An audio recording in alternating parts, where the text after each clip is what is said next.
Israel സന്ദർശനത്തിനിടെ വീണ്ടും മലയാളികൾ മുങ്ങിയതായി പരാതി. തീർത്ഥാടനത്തിന് പോയ സംഘത്തിലെ സ്ത്രീകളടക്കം 7 പേരെയാണ് കാണാതായത്. നേരത്തെ കൃഷി പഠനത്തിന് പോയ സംഘത്തിൽ ഒരാളെ കാണാതായത് വിവാദമുയർത്തിയിരുന്നു. ജൂലൈ 25-ന് തീർത്ഥാടനത്തിന് പോയ സംഘത്തിലുള്ളവരെയാണ് കാണാതായത്. മലപ്പുറത്തെ green oasis tours and travels ആണ് കൊണ്ടുപോയിരുന്നത്. ബോധപൂർവം മുങ്ങിയതാണെന്ന് കാണിച്ച് ഏജൻസി മുഖ്യമന്ത്രിക്കും DGPക്കും പരാതി നൽകി.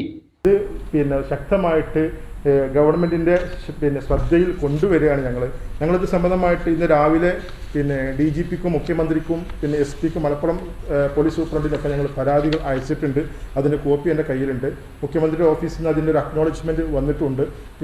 പരാതി സ്വീകരിച്ചിരിക്കുന്നു എന്ന് പറഞ്ഞുകൊണ്ടുള്ള നോർക്കയിലേക്ക് അപ്രോപ്രിയേറ്റ് ആക്ഷന് വേണ്ടിയിട്ട് ഫോർവേഡ് ചെയ്തിരിക്കുന്നു എന്ന് പറഞ്ഞുകൊണ്ടുള്ള മുഖ്യമന്ത്രിയുടെ ഓഫീസിൽ നിന്നുള്ള ഇമെയിലിന് റിപ്ലൈയും വന്നിട്ടുണ്ട്.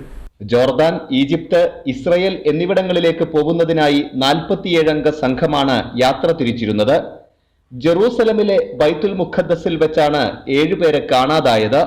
ഇവരെല്ലാം തിരുവനന്തപുരം, കൊല്ലം സ്വദേശികളാണ്.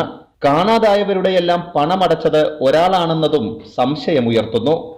കുറച്ചുപേരെ കാണാതായതോടെ മറ്റുള്ളവർ യാത്ര തിരിക്കാനാവാതെ ഇസ്രയേലിൽ തുടരുകയാണ്. KT Swalih, Kairali news, Malappuram.